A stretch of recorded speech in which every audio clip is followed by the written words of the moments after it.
Well, I guess you could say I'd be fuming if I hadn't seen this exact same scenario play out for the last year and a half, if not more. Chelsea play host to Aston Villa and lose 1-0. Let's get into it. And blue is the colour. Essien! Drogba! Lampard! That could be the championship!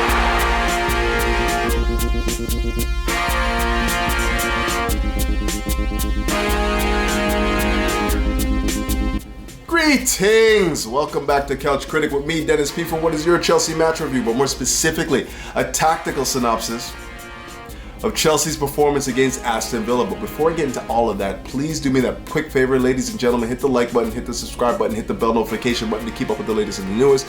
It will help me with that algorithm that we're all fighting every single day, and it'll help my sponsors who go by the name of Major League Socks. And fellas, if you ever want to walk in the footsteps of greatness, you know what to do. Hit them up. The link will be in the description.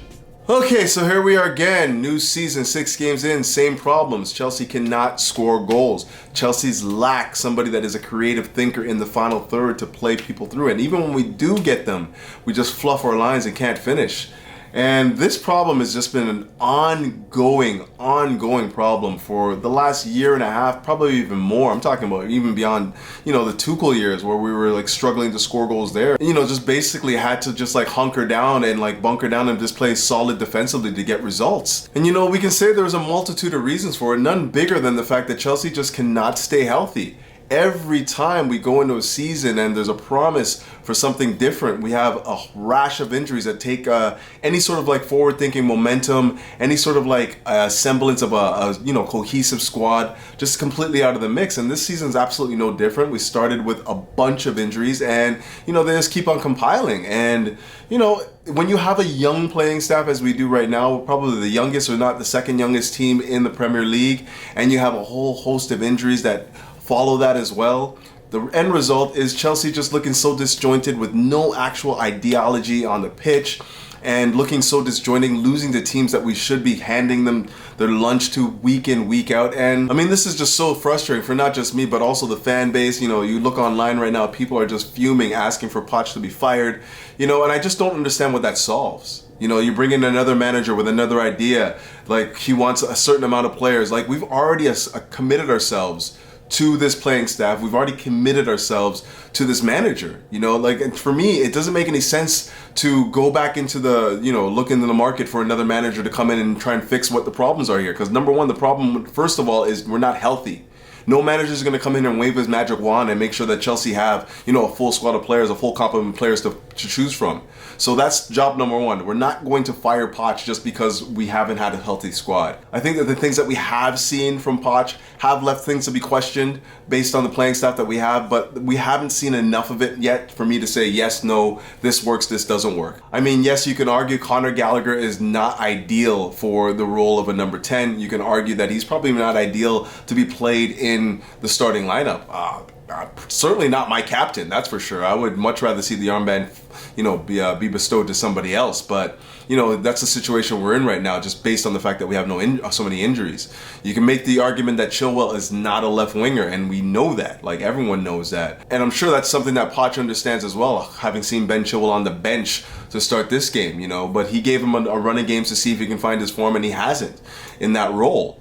And, we've given Mudryk a couple games now in that particular role, and we're still seeing fits and starts from him. He's just not ready. He did look a little bit more committed on the defensive aspects of the game, but again, just shuts off. His mind wanders and whatnot. He's not engaged in the game 100% every time. But like I said in my last video, I'd rather see an actual winger fail in the position that they're supposed to be excelling in than see a player play out of position and fail in that role as well. So give the opportunities to the players who need them in their preferred roles. That's job number one. And I agree with everyone on the line that says that should be what Poch has to do, and that's part of the problem. The fact that we're playing square pegs and round holes. That's definitely a factor. But overall, I think that what we're seeing, the style of football we're playing is not terrible. I mean, it sucks to say it, but Chelsea bought a spine over the last 2 summers, and for the most part, that entire spine's injured.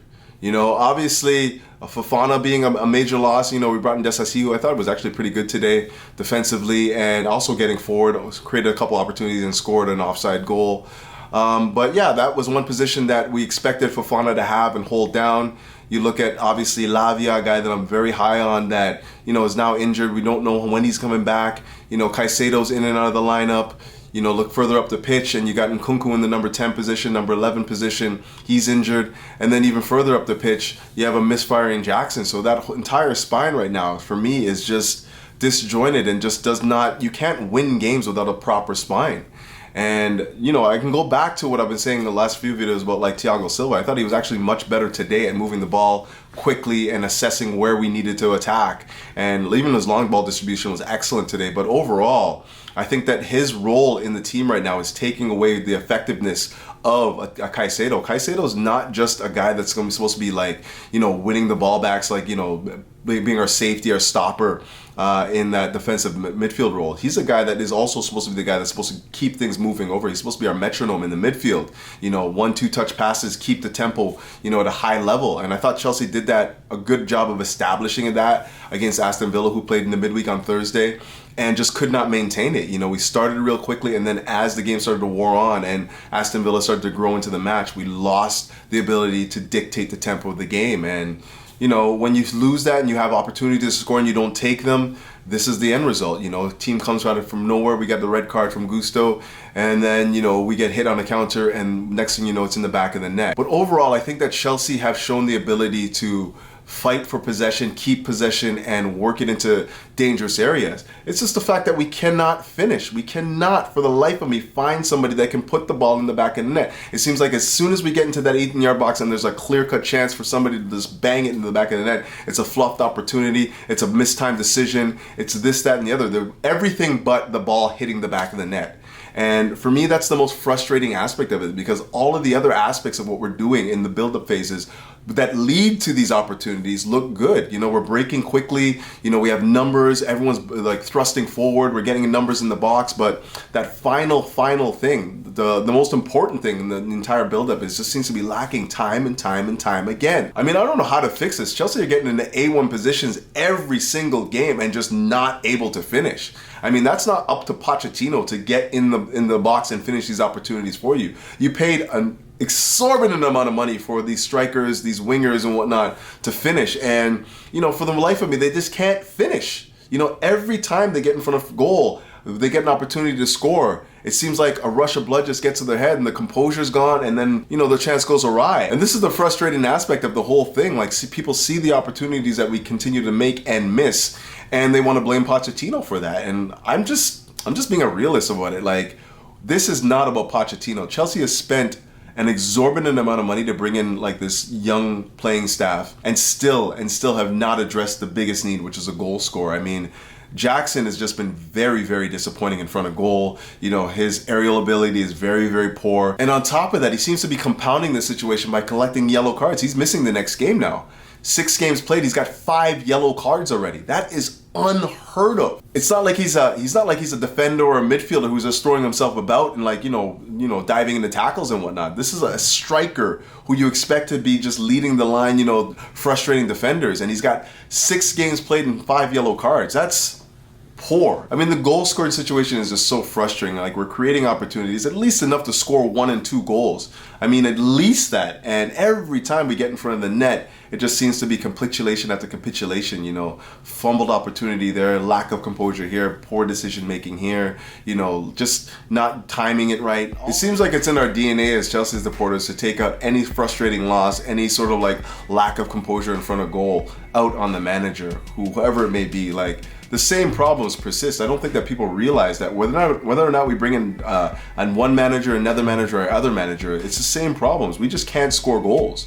You can construct an attacking style that is, flawless. You're getting into the final third, you're going 1v1 with the keeper. You have 2v1 situations where you're barreling in on goal, and all you have to do is just slide it to your teammate off to the side, and then it's a goal, or you would think it'd be a goal.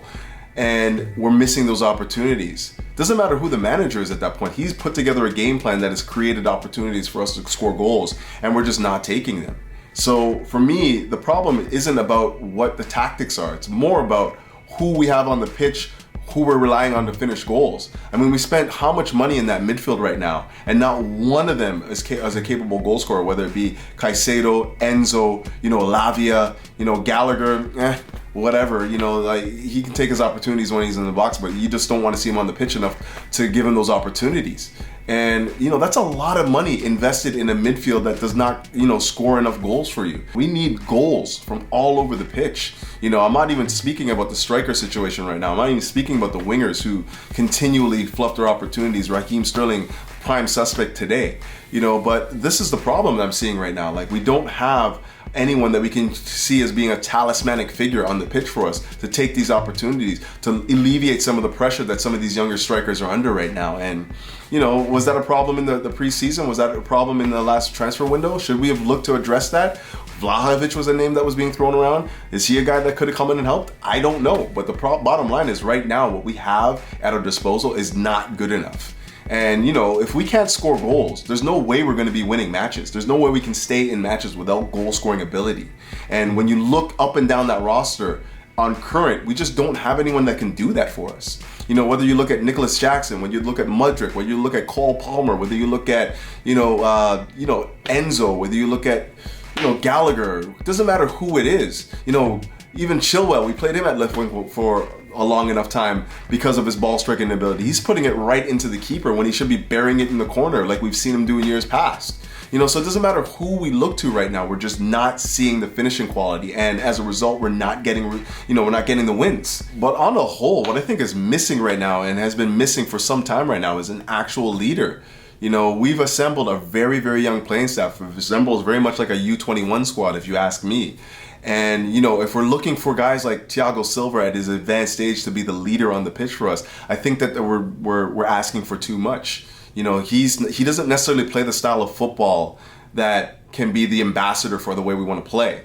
He's not the guy that we can be relying on game in, game out to dictate what it is we want to do on the pitch. And I really feel like we missed a trick in this transfer window to just balance out this young playing staff with somebody that's in the 26, 27, 28 range, who can just provide us with a little bit more of a cooler head, somebody that can just be a calming influence on the pitch for us. And maybe that could have been Nkunku. Obviously he was a guy that we were heavily depending on, and having not seen him since the preseason, we just look very rudderless. We don't look like we have an idea of how we want to attack teams anymore. Maybe that would have been the answer, but aside from that, it can't just be on him. We needed to put together a squad of players that complement each other well, and it just seems like we've bought a lot of players, we brought in a lot of names, and we have yet to assemble a team. We have yet to assemble a team that is balanced enough to challenge for honors right now, and it's frustrating.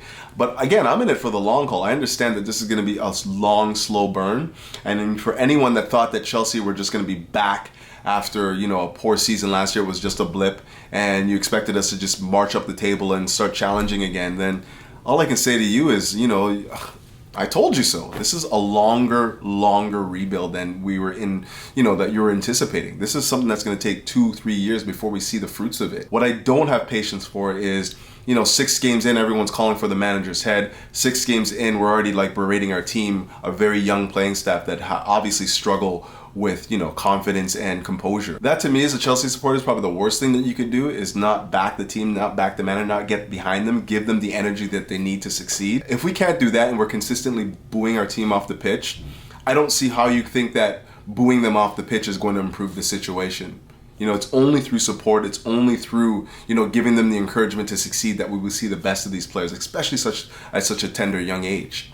But that's me, I'm different that way, I guess. But, I certainly don't speak for the fan base, as is witnessed in social medias all over the place. I certainly don't speak for you. You guys handle it however you want, but I just see it as being, counterproductive to what we want to achieve as a group. But I think I'm going to wrap it up there. There's not really much to go into here. I don't want to sound like a broken record 6 games in, but it's the same things over and over again. Chelsea playing very good in the build-up phases, maybe a little slow and labored at times, but very good. And then when we get to the final action to score, we fluff our lines. When we need our decision making to be elite, it just turns out looking novice in those final paces of the game. And we don't necessarily have a playing staff that is deep enough to handle the amount of injuries we have right now. That much is evident, like we have a young team and it's a bunch of players coming in trying to fit in and, find the roles, settle into the squad, and we just don't have a depth of squad to deal with the injuries that we had right now. So, Ugochukwu's coming and give us some good minutes. He's looking like he's going to be a sleeper in terms of like a player that's going to be meaningful for us for a long, long time.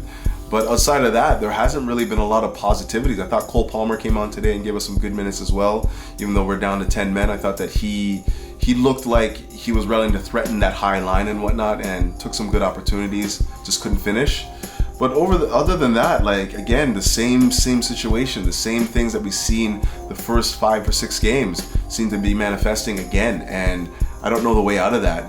Just hope for health and just hope that, the game starts to slow down for some of these guys in the more crucial areas on the pitch. But until then, keep the blue flag flying high and up the Chelsea. Peace.